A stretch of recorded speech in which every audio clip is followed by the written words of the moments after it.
Assalamualaikum warahmatullahi wabarakatuh. Salam sejahtera bagi kita semua. Eh, Pada kesempatan kali ini, Ketua Kelompok 3 akan mempresentasikan tentang tabung makanan pada ibu hamil dan menyusui. Next.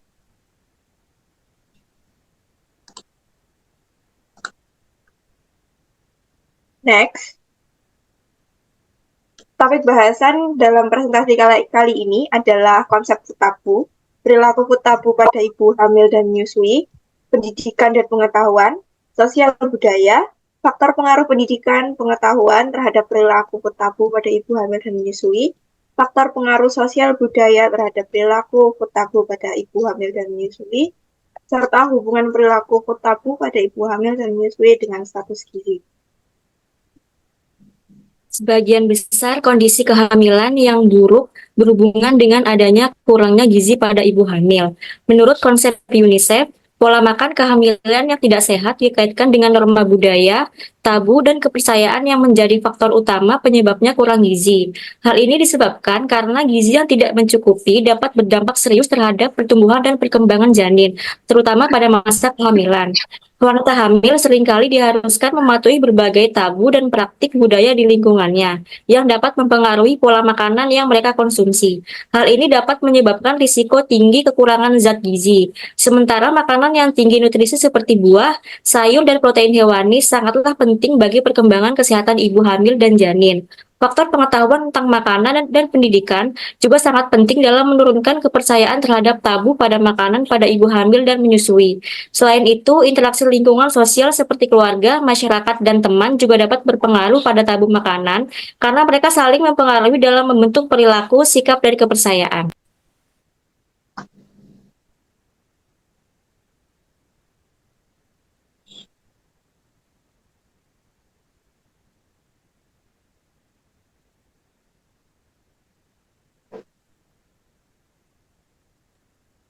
Selanjutnya ada konsep food tabu. Food tabu secara medis merupakan pantangan mengkonsumsi suatu makanan yang sudah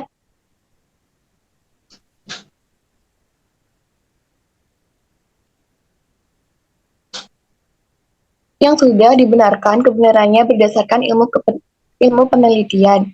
Di beberapa wilayah di Indonesia, budaya food tabu diterapkan untuk menjaga keamanan ibu dan bayi selama kehamilan. Hal ini melibatkan larangan konsumsi makanan tertentu karena dianggap berbahaya dan dapat menimbulkan konsekuensi bagi yang melanggarnya. Namun, food tabu masyarakat di daerah pedesaan yang mempunyai pendidikan kurang daripada di perkotaan mempunyai pendidikan yang lebih tinggi. Dan juga food tabu pada ibu hamil dapat meningkatkan resiko kekurangan nutrisi pada kehamilan atau janin. Perilaku food tabu dapat dipengaruhi oleh beberapa hal antara lain pengetahuan dan pendidikan. Dikarenakan pengetahuan dan pendidikan sendiri sangatlah penting dalam penurunan kepercayaan terhadap food tabu pada ibu hamil. Selain itu, lingkungan sosiokulturnya juga mempengaruhi sifat tabu terhadap makanan ketika masyarakat berinteraksi satu sama lain dan mempengaruhi pembentukan perilaku, kebiasaan, sikap keyakinan, dan nilai-nilai yang dianggap penting.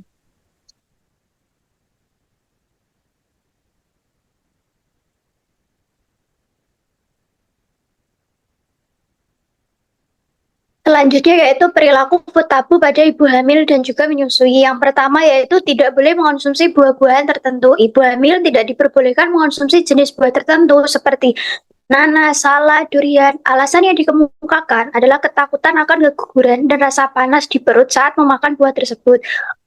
Buah nanas dan durian jika dikonsumsi akan mempengaruhi kesehatan ibu hamil. Jika ibu hamil mengonsumsi nanas dan durian, ia akan merasakan sensasi panas di perutnya. Rasa panas ini disebabkan oleh aksi gas yang dihasilkan oleh buah tersebut yang tidak baik bagi kesehatan ibu dan janin yang dikandungnya dan dikhawatirkan akan menggugurkan kandungan.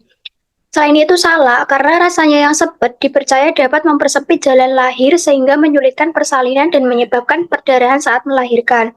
Yang kedua yaitu ibu yang menyusui tidak boleh makan makanan yang amis. Patangan makan merupakan faktor eksternal yang dapat mempengaruhi pemberian ASI. Jenis makanan yang biasanya dilarang selama menyusui atau setelah melahirkan adalah yang mengandung banyak air dan tinggi protein seperti ikan, telur, makanan laut. Orang yang mempraktikkan budaya pantang makan percaya bahwa makanan tersebut dapat mencegah luka pasca melahirkan mengering dan juga dapat mempengaruhi kualitas ASI. Sebagian ibu menyusui dilarang mengkonsumsi ikan laut karena diyakini mengkonsumsi ikan laut dapat membuat ASI berbau amis dan menimbulkan alergi pada bayi.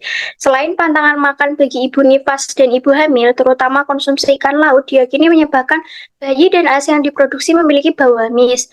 Ibu menyusui juga sebaiknya tidak mengkonsumsi telur karena khawatir anaknya tidak bisa buang air besar.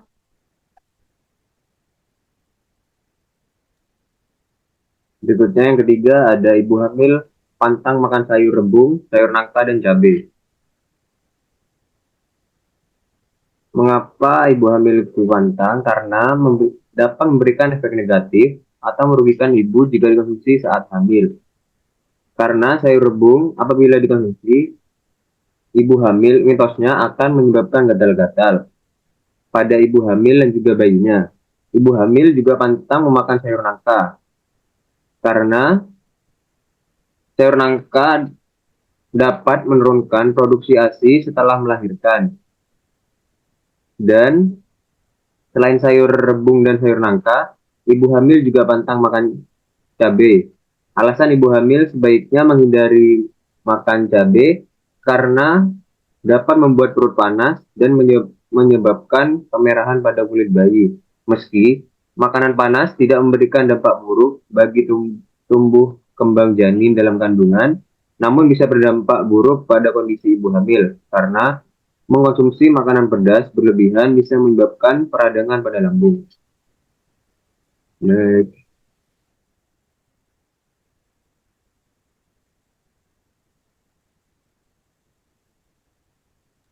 Selanjutnya yaitu ada pendidikan dan pengetahuan, di mana pendidikan menjadi salah satu hak asasi manusia di Indonesia, di mana mereka berhak mendapatkan pendidikan yang layak dan bermutu. Sebagai suatu bentuk dukungan, pemerintah wajib memberikan layanan pendidikan yang merata dan menjamin proses pendidikan yang sesuai, terencana, dan terarah bagi masyarakat Indonesia, sebagaimana yang tercantum dalam UU Nomor 20 Tahun 2003 tentang Sistem Pendidikan Nasional. Nah, pendidikan dan pengetahuan merupakan suatu hal yang penting dalam meningkatkan kualitas hidup seseorang. Semakin tinggi kesadaran masyarakat terkait pendidikan, maka semakin menggambarkan suatu golongan individu yang berkualitas dengan pengetahuan yang luas juga. Melalui proses pendidikan ini, dapat membentuk suatu pribadi yang mandiri, percaya diri, memotivasi, dan mampu mengambil keputusan dengan bijak. Dengan adanya pendidikan dan pengetahuan, masyarakat bisa mulai memperbaiki tentang kualitas hidup mereka, mulai dari menjaga pola makan, olahraga, dan memperhatikan kesehatan. Seseorang yang memiliki pendidikan dan pengetahuan yang tinggi lebih mudah dalam menyerap informasi-informasi yang didapatkan. Mereka akan berpikir secara logis, sehingga akan lebih mudah dalam meningkatkan kesadaran akan suatu hal buruk, yang mengubah pola hidup mereka menjadi lebih berkualitas. Dibandingkan dengan orang-orang berpengetahuan rendah, masuknya informasi dari luar akan langsung dipercaya dan berpengaruh dalam perilaku sehari-hari. Dengan ini, pendidikan dan pengetahuan membentuk suatu perilaku seseorang dalam bertindak dan menanggapi suatu informasi dalam bentuk kepatuhan dan tindakan mereka. Orang yang memiliki pendidikan dan pengetahuan yang kurang akan lebih percaya terhadap perkataan ke orang, dan belum tentu informasi yang didapatkan dapat dipercaya dengan bukti benar. Seperti mempercayai mitos pantangan makanan dari sesepuh yang diturunkan dan diperhatikan tidak ada hubungan atau keterkaitan. Next.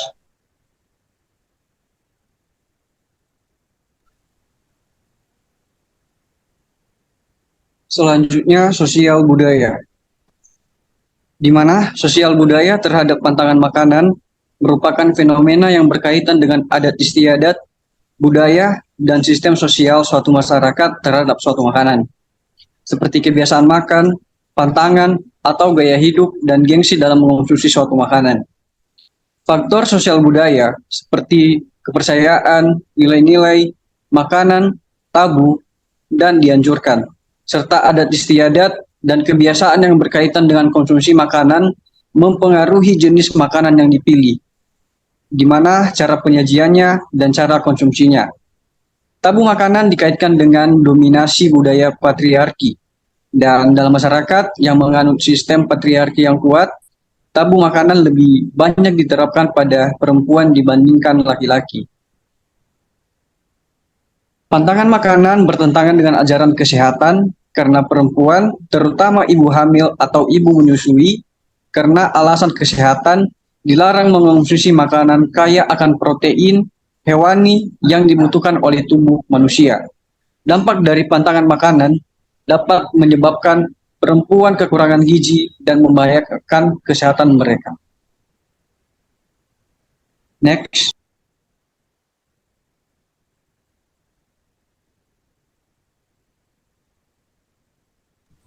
Selanjutnya yaitu ada pengaruh faktor dengan perilaku food tabu dalam hal pengetahuan dan pendidikan. Pengetahuan adalah salah satu faktor predisposisi yang akan mengarahkan perubahan perilaku dalam peningkatan derajat kesehatan. Berdasarkan penelitian yang dilakukan oleh Aini dan Zaharian tahun 2022, menunjukkan adanya koefisien beta food tabu bernilai positif yang mengartikan bahwasanya ibu hamil yang memiliki pengetahuan dan persepsi food tabu maka akan berdampak pada keberagaman dan kualitas konsumsi makanan. Menurut Ira Dukunda dalam Aini dan Zaharian tahun 2022, konsumsi keberagaman makanan pada ibu hamil dipengaruhi oleh aspek kognitif dan afektif, termasuk di dalamnya adalah pengetahuan. Keberagaman pangan yang dikonsumsi ibu hamil menentukan kualitas dalam pemenuhan kecukupan zat gizi dan energi serta penelitian Mayimbo et al. 2022 menyatakan bahwa adanya hubungan antara keberagaman pangan dengan kejadian malnutrisi pada ibu hamil. Food tabu tidak hanya dikaitkan dengan ibu hamil saja, akan tetapi pada ibu menyusui. Pengetahuan terhadap ketepatan pemberian ASI sangat diperlukan pada ibu menyusui, karena ASI dikategorikan kaya akan antibodi dan mengandung protein sehingga dapat meningkatkan daya tubuh. Menurut penelitian Atana et al. 2021, seorang ibu yang memiliki pengetahuan dan informasi yang luas dalam pemberian ASI maka berpotensi dalam keberhasilan produksi ASI. Kemudian dijelaskan lagi oleh penelitian Noprianti et al. 2023, bahwasanya terdapat hubungan pada responden antara pendidikan rendah dengan ketepatan pemberian ASI. Faktor tersebut didasarkan pada pengetahuan ibu menyusui terhadap food tabu. Next.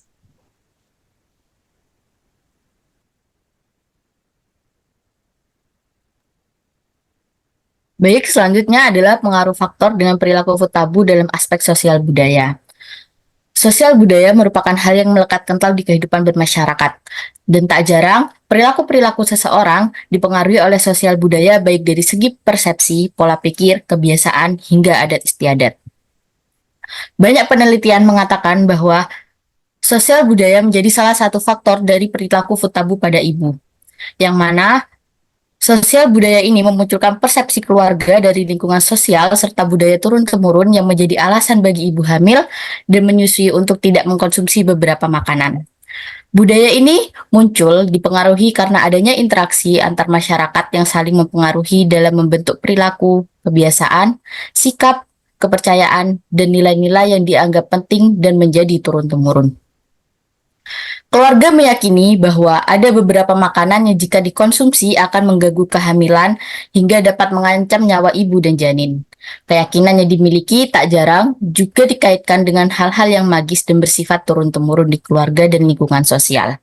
Adanya budaya terkait pantangan makanan tersebut membuat ibu harus mematuhi aturan tersebut, yang mana sebagai bentuk menghormati budaya yang itu menjadi peraturan tidak tertulis bagi seorang ibu di masyarakat yang harus dipatuhi. Next. Selanjutnya, perilaku dan status gizi pada ibu hamil dan menyusui. Nah, kurangnya gizi ini berkaitan dengan morbiditas ibu dan kondisi ibu hamil. Pembatasan asupan makanan yang dilakukan secara sengaja seperti enggan mengkonsumsi makanan jenis tertentu selama kehamilan, ketakutan yang terlalu besar dampak dari mengkonsumsi asupan makanan yang berlebihan, dan komplikasi kehamilan atau persalinan yang berkaitan dengan diet kehamilan yang tidak sehat.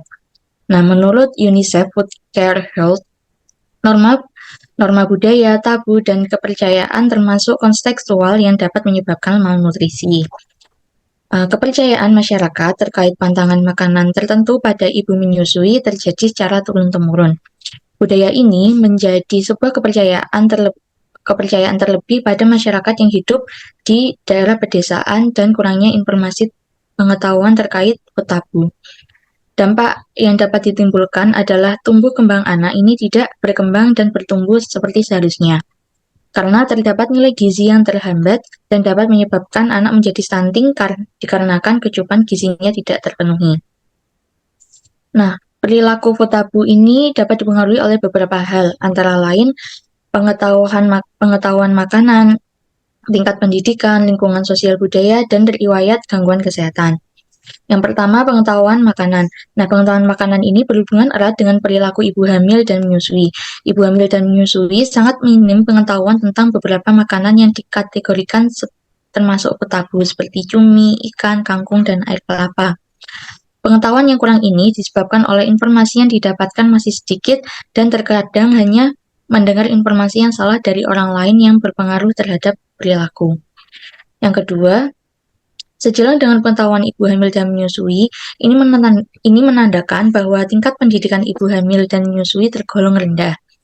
Tingkat pendidikan yang tinggi menggambarkan wawasan dan pengetahuan yang luas dibandingkan dengan pendidikan yang rendah. Yang ketiga, lingkungan sosial budaya. Lingkungan sosial budaya mempunyai hubungan yang sangat signifikan dengan perilaku food tabu pada ibu hamil dan menyusui. Pemberian informasi yang bersifat turun-temurun menyebabkan kebiasaan dan budaya. Lingkungan sosial budaya meliputi lingkup masyarakat, keluarga, dan teman atau rekan kerja. Food tabu paling berpengaruh pada lingkup keluarga karena keluarga adalah lingkup yang paling dekat dan banyak interaksi. Yang keempat, riwayat gangguan kesehatan. Riwayat gangguan kesehatan dengan perilaku food tabu adalah jenis makanan yang dipantang oleh ibu hamil dan menyusui yang pada dasarnya memiliki kandungan gizi yang tinggi dan mempengaruhi kesehatan status gizi pada ibu hamil dan menyusui. Seperti ibu hamil menghindari konsumsi cumi, ikan, dan belut. Padahal makanan tersebut merupakan makanan yang tinggi protein jika dikonsumsi. Nah, jika ibu hamil ini tidak mengkonsumsi makanan yang tinggi protein, itu dapat menyebabkan kekurangan energi kronis atau KEK. Next.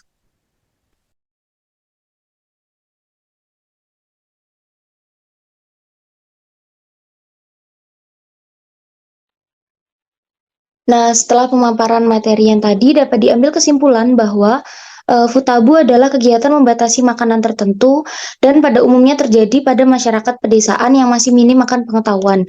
Food tabu juga dapat terjadi pada ibu hamil dan menyusui dan dapat mempengaruhi kesehatan ibu dan janin yang ada dalam kandungannya. Terdapat beberapa jenis perilaku food tabu yang biasa dilakukan oleh ibu hamil dan menyusui, seperti tidak boleh mengkonsumsi buah-buahan tertentu, ibu yang menyusui tidak boleh makan makanan yang amis, ibu hamil pantang akan makan sayur-sayur tertentu. Terdapat beberapa faktor yang mempengaruhi perilaku food tabu pada ibu hamil dan menyusui, seperti yang pertama ada faktor pengetahuan dan pendidikan, dan yang kedua ada pengaruh faktor sosial budaya. Food tabu juga dinilai mampu mempengaruhi status gizi pada ibu hamil dan menyusui, karena dapat membuat ibu hamil serta ibu menyusui rentan terhadap kekurangan gizi. Hal ini dikarenakan karena adanya kenaikan fisiologis permintaan zat gizi yang mungkin tidak cukup dipenuhi oleh asupan makanan jika harus membatasi makanan-makanan yang tabu. Selanjutnya ada saran untuk menghindari masalah kesehatan pada ibu hamil dan menyusui terkait food tabu.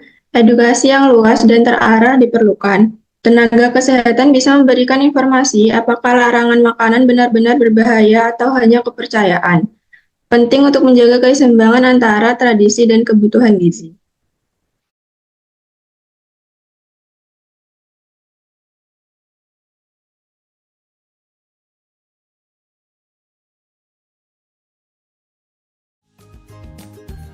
Sekian presentasi dari kelompok 3.